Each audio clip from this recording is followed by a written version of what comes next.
Hi there, everybody. This is Chris Schmidt from Greyscalegorilla, and in this video, we are going to be covering every single button in the base tab.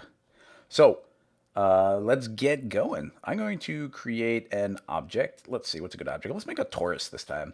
So I got a torus. I'm going to right-click on it and create a signal tag. So let's go over all these buttons. So what do we have first? Well, I'm going to click on base just so we're not seeing the output as well. So the very first parameter is add modifiers, and this is how we would add additional tabs. But since we're talking about the base tab, we're actually not going to do that. So strength, we'll talk about in a second. I guess we should link a parameter. So let's keep this straightforward, just so we can see things really cleanly. I'm going to just set our signal to animate on Y. So I'm going to go to our torus, go to coordinates, grab Y, drag it on the signal, and now we're driving our torus Y position. So that gives us the feedback there of the object and the parameter that we're driving. So what do we want this to do? Well, by default, the end value is always going to adapt to whatever the object is. So actually, I'm going to delete that. I'm going to move our torus up to some arbitrary amount. And now when I create my signal tag, if I drag the exact same parameter in, if I drag Y in, you'll see the signal actually in our end value puts what our current value was. So either way, you could type that in. We can type in whatever number we want, and it'll jump to it. But in any case, what we need to do is drag our time spline, which is maxed out all the way, which means it always stays on the end value. We need to drag that down. Excuse me. So what is happening now is we are transitioning from 0 Y position to 200 Y position from the time of 0 to 90 via this spline.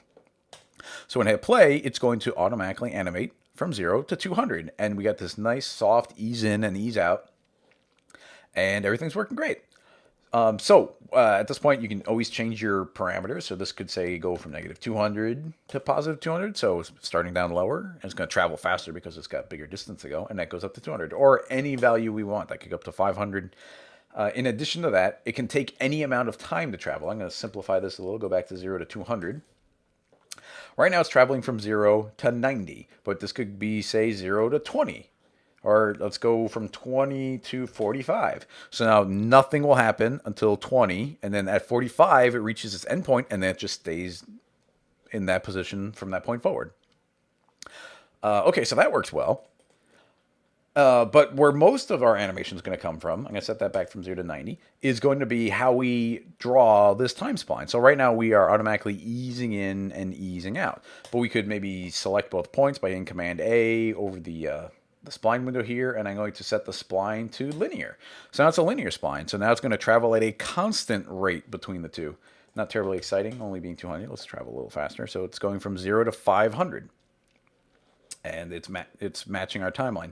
Another neat thing to note is that we have a button here for matching our timeline. So let's say our animation goes from 0 to 180. If I click on our signal tag, I can say match timeline. That's automatically going to go from 0 to 180 as well. All right, so that's cool. I'm going to actually go back to 0 to 90 and set timeline back to 90 because that's nice and clean. Let's talk about some more parameters. Well, next up, I guess, would be offset. Oh, well, let's talk about the spline a little bit more. So I'm going to select both points and maybe set this back to soft. And we can add additional points. If I hold down Command, I can draw another point, drag it up, just like normal cinema functionality. Drag the point. We can actually take this point, drag it back down to the bottom. And now we travel up and then back down again. So we're going to end at 0. So I can travel up and then back down again. So now we've got a looping animation that way. So that's kind of cool. I'm going to go ahead and reset this back to default, which is actually at the top, drag it back down. And now let's talk about the coolest parameter in the base tab, and that is playback. So playback right now, by default, is set to play one time. But let's quicken our animation up a little bit. I'm going to go from 0 to 25. And we're moving way too much, so I'm going to go from 0 to 200.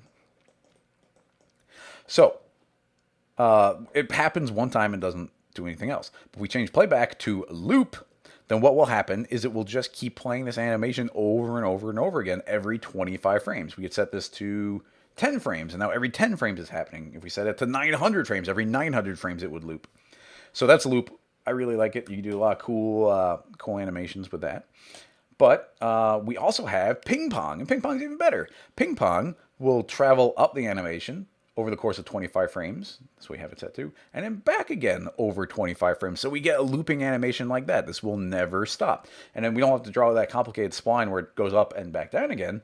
It'll just automatically travel this spline. So we can change the spline so it can arc upward. So it's going to go up fast and then go down and then kind of this weird little bounce thing. In fact, if we did that as a more subtle thing, we might be able to get a nice bounce animation. Boing, boing. Anyway, I'm going to zero that out, or hit undo, get our nice ease in, ease out back. So that's ping pong. I really like that one. But then we also have additive mode, and additive is, I think, the most powerful mode. And what this one does is when it reaches the end of this animation, it begins again every 25 frames, because we're set to 25, and it continues from where it left off. So that will just keep moving up forever. So if we set this to a smaller number, it'll go faster. Up, up, up, up, up. And it'll always continue from the point that we left off here. So if we pull this down a little, like this could actually travel, if I grab the handle, pull it up, it can actually arc up. And then now it's going to jitter up and down, but it's going to be constantly moving up because our end point is higher than our start point. Hit undo a couple times. So that's additive mode, really cool. There's other things we do with that as well. In fact, we can drag other parameters in. Like right now, we're driving our Y position, but let's spin it. Like which one do we want? I'm going to spin a little, so it's B. Right now I know it's B that I want. So I'm going to grab the torus, grab our B parameter, rotation, drop it on, and it's going to change from a P to an R for rotation. So now we've got rotation happening here. Now the value automatically tried to convert, but that's all big. So what do we want this to do? We want this to rotate maybe 90 degrees. So every, this is a little fast. So let's go every 25 frames, it's going to rotate 90 degrees. Well, let's go back to play once. So it'll spin 90 degrees and then do nothing. If we go to loop, it'll keep hitting that point and then jumping back to the beginning. We could go to ping pong, it'll rotate up and then rotate back. But if we go to additive, then it will just keep rotating.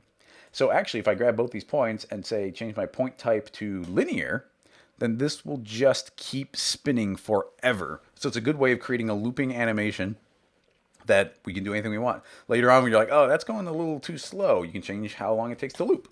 So we set that down. We can set this to 10, and it's going to start spinning faster. We can set this down to 5, and it's going to spin even faster. We could do things like that. You could change, if you want to go faster, we could set this to, instead of spinning up to 90, it spins up to 360. And now it's automatically spinning 4 times faster. Okay, so that's working great. Let's go back to... actually, this works well. Why don't we set that back to 90? And now let's talk about offsetting. Offsetting is really straightforward. It just offsets animation a little bit. So if I were to increase this to maybe 10 frames, you'll actually see it's rewinding a little bit. And if we pull it negative, it'll go forward in time. But what this might be useful for is when we make copies of an object. I'm going to create this torus. I'm going to copy and paste it. And we got a copy of it. I'm going to move it over. And actually, I'm going to grab both of those, copy both, and paste them, and then move it further. So now we got 4 of these. So if I hit play, each has their own signal tag, and they're all doing exactly the same thing. But we could set the offset on each of these to be a little bit different. So I can set that to 10. And I can grab this one and set to 20, and set this one and go to 30. And now they're all offset from each other a little bit, so that's pretty useful.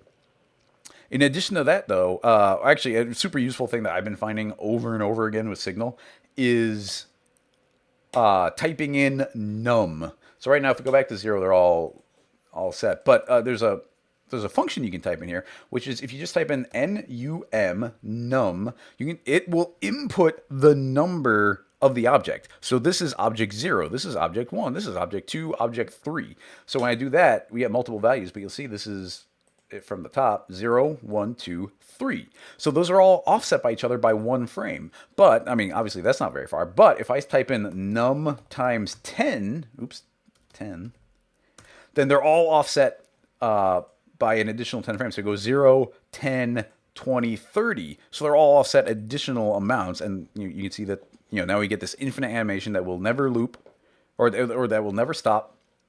And they're all offset from each other. So that's pretty great.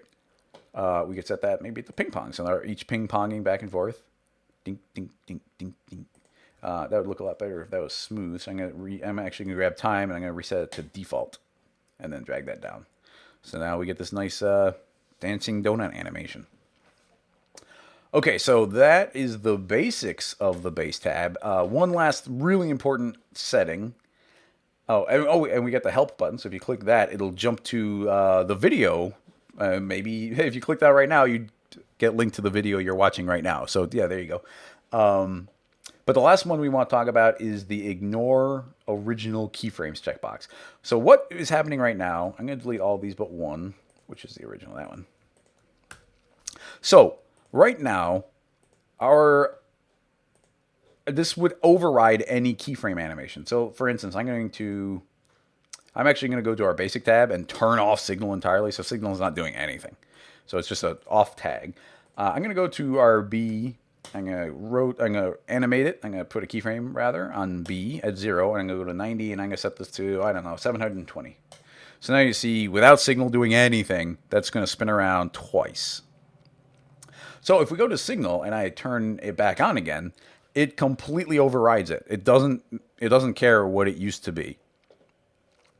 But we can do something interesting. We can go and turn off ignoring keyframes. So actually, I'm going to get rid of this. Well, yeah. If I turn it on now, it's going to look a little weird. We got to set up better animation. And that better animation will be, let's just have it rotate a little bit. And let's have it happen quickly. So now, you see this this wiggle back and forth? Oh, we got this offset, so I'm going to get rid of the offset. So you see, we're wiggling back and forth. Let's go a little further. So we got this wiggle, and let's have it go faster. Okay, so we got this wiggle. So that's what signal's doing. But we also, if we turn off signal entirely, you'll see that we have this big animation where it's spinning around. If we turn off our ignoring original keyframes, we'll spin around the 720, but we're adding on top of that our jittering animation of it going back and forth. And that's ping-ponging back and forth forever. So actually, if we extended our timeline, give it another 90 frames, you'll see that our initial 720 will stop at 90, but signal will keep going forever. So that's going to spin, and then that jitter's been happening the whole time, but now you can kind of clearly see it. So I think that will pretty much wrap up the base tab for signal. I will see you guys in the next video where we will start talking about modifiers. See you then. Bye.